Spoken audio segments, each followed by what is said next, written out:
Hello my friends, GaVo here. Welcome to another video, and this time around I'm gonna give you my personal 10 reasons why I consider that the Samsung Galaxy S9 Plus is not, let's say, as impressive as everyone else on YouTube or in the media is trying to portray it. These are personal reasons, as I said. I had some issues with this smartphone in the past 2 weeks since I bought it, and these are my personal reasons. I have to repeat this over and over again because these are reasons that apply to me and my style of usage, but they may not apply to you. Or maybe you have some other reasons, or maybe you don't have any reason to consider this device not to be so great. Reason number one, the most important one if you want, is the so-called reimagined camera, which in my honest opinion is everything but reimagined, reinvented, rewritten and whatnot. Basically it's the same camera as on the Samsung Galaxy Note 8, but it comes with the two additional features, and those features are the so-called variable aperture and the super slow-mo 960 frames per second in 720p video recording. The first one, the variable aperture, basically the main sensor of the camera sports two apertures, f1.5 and f2.4, but you can use the f1.5 aperture only in pro mode. Basically everything else is taken with the f2.4 aperture, as it seems that the camera favors a lot of pictures taking with that aperture. And the second one is the super slow-mo video recording, which is last year's Sony main feature on the camera, ported this time around on the Samsung Galaxy S9 Plus, but again at 720p, which by today's standards it's kind of poor.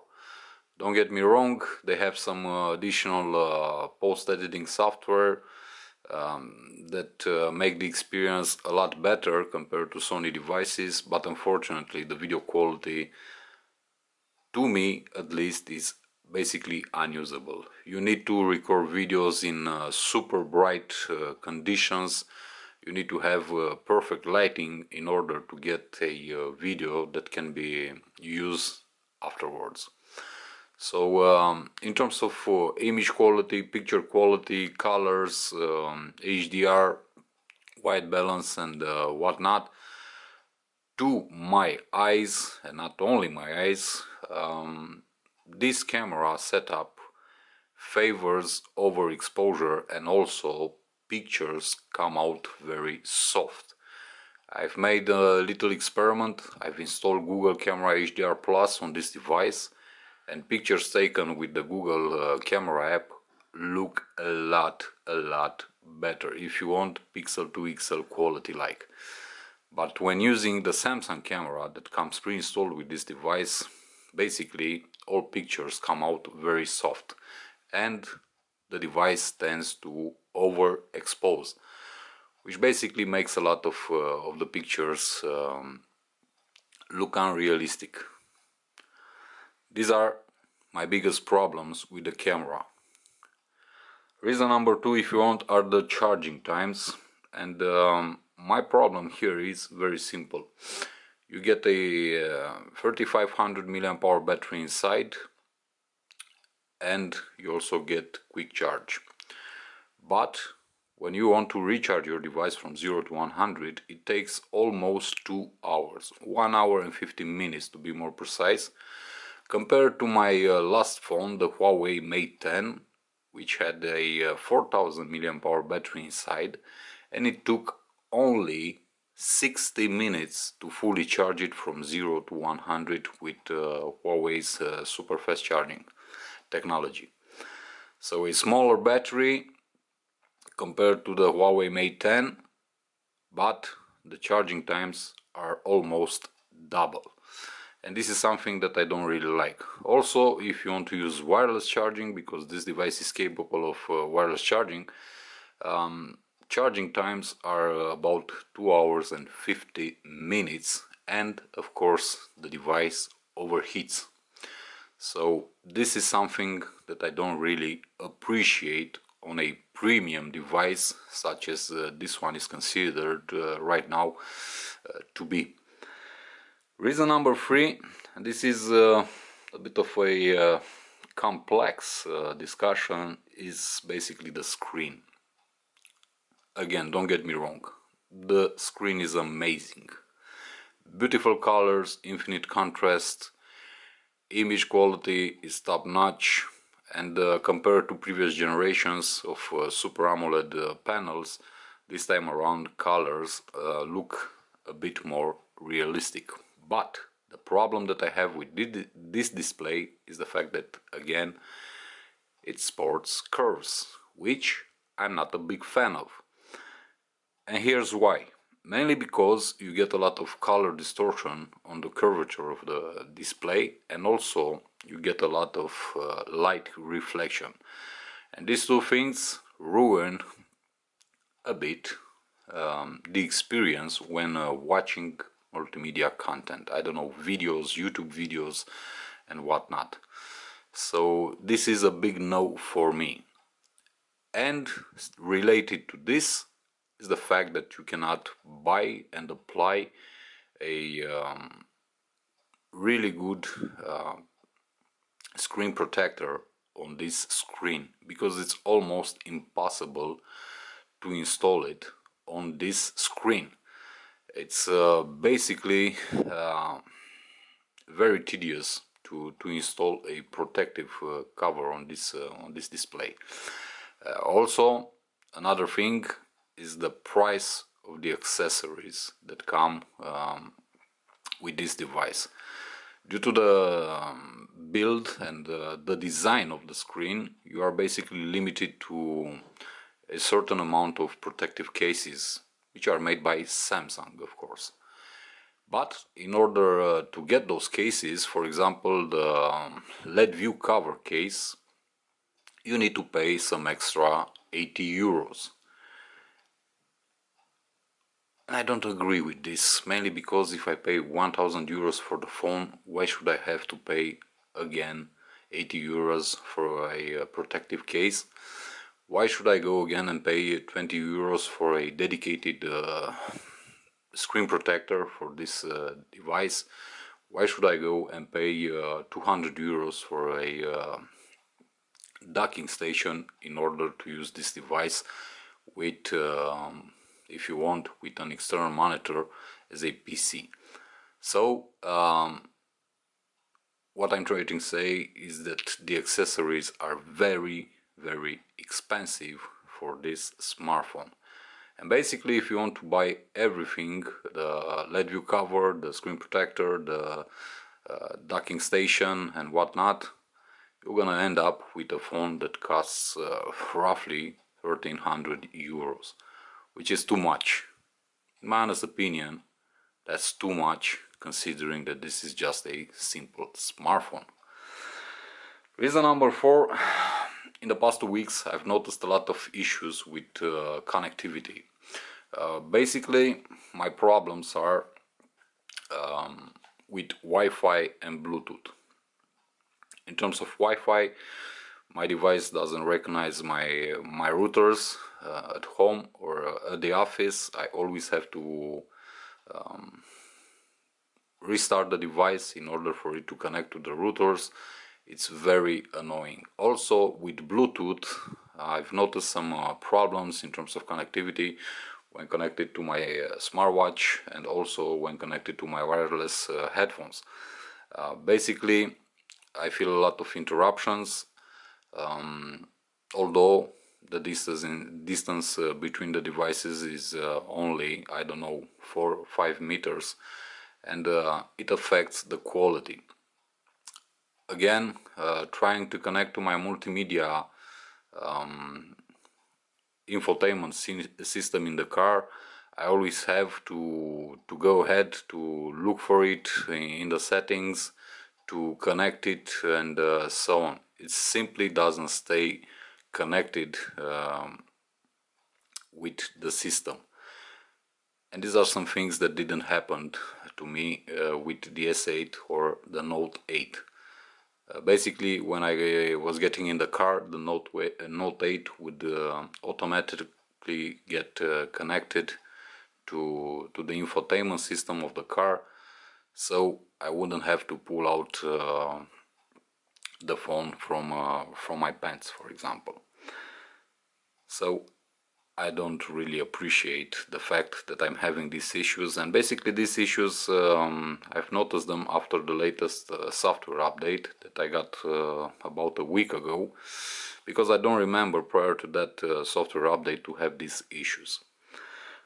Reason number 5 is related to the video camera, and what I don't like about it is the fact that although you can record 4K at 60 FPS, you are limited to only 6 minutes of video recording. I mean, come on, Samsung, try to figure out a solution to dissipate the heat produced by the CPU. If not, don't put a feature on a phone if the user is afterwards limited. And the second thing is the fact that, as I said, super slow motion is basically a 720p affair. And nowadays, considering that the Sony Xperia XZ2 comes with 1080p, 960 fps, in 2018 I consider this to be a bit on the low side in terms of features and in terms of competition, if you want. Reason number 5, basically the price for this device, and what can I say? I paid 1000 euros. This is not a thing, or better said, this is not a complaint against Samsung, but basically it's a complaint against every single manufacturer out there. Apple, Samsung, Huawei, LG, HTC, everybody is charging too much for their goddamn devices. I mean, come on, it's just a smartphone. It's not a rocket, I don't know, it's not a supercar or whatnot. This will be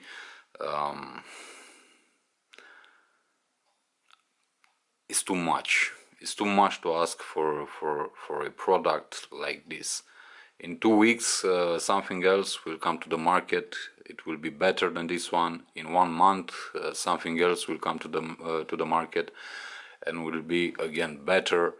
So there is no value for money, if you ask me, when you ask those kind of prices.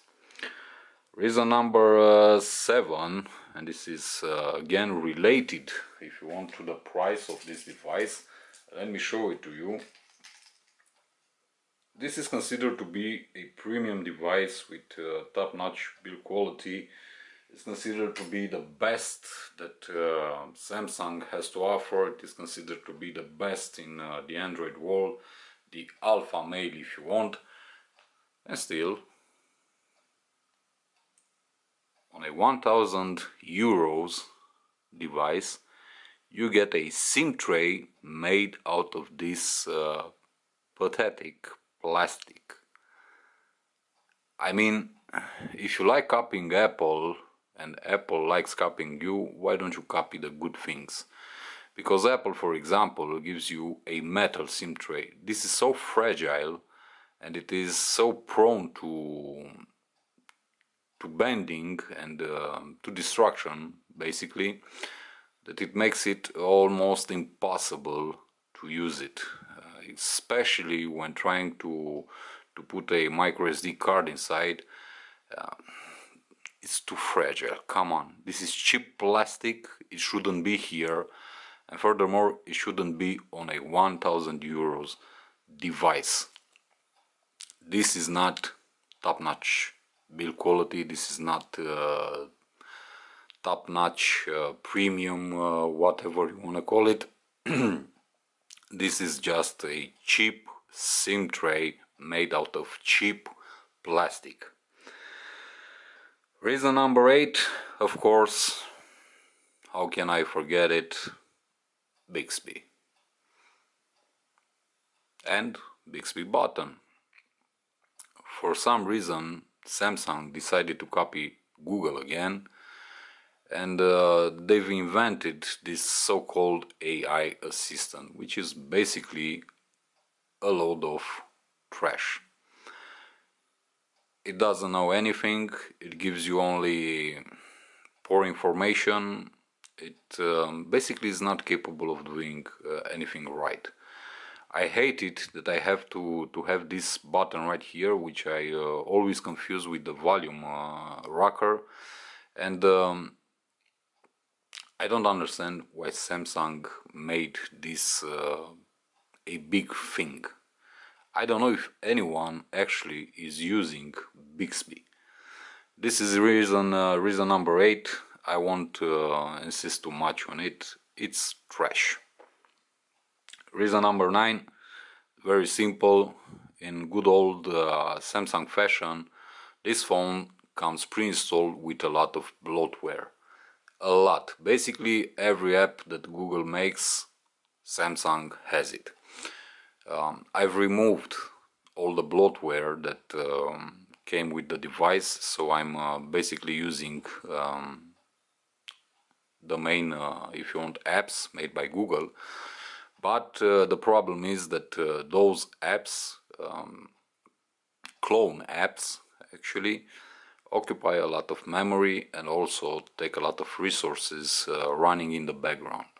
So I uninstalled everything and kept all that I needed and started using the device. I don't understand why they're copying Google and every single app.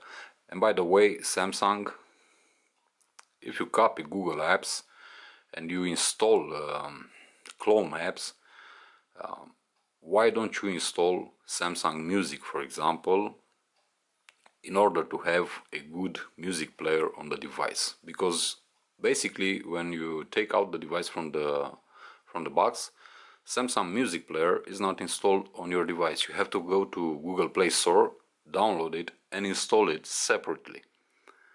So go figure that out. And the last reason, of course, another Samsung issue, all-time issue if we want, is RAM management. This device comes with 6 GB of RAM and 64 GB of internal storage. But I've noticed that no matter what you are using,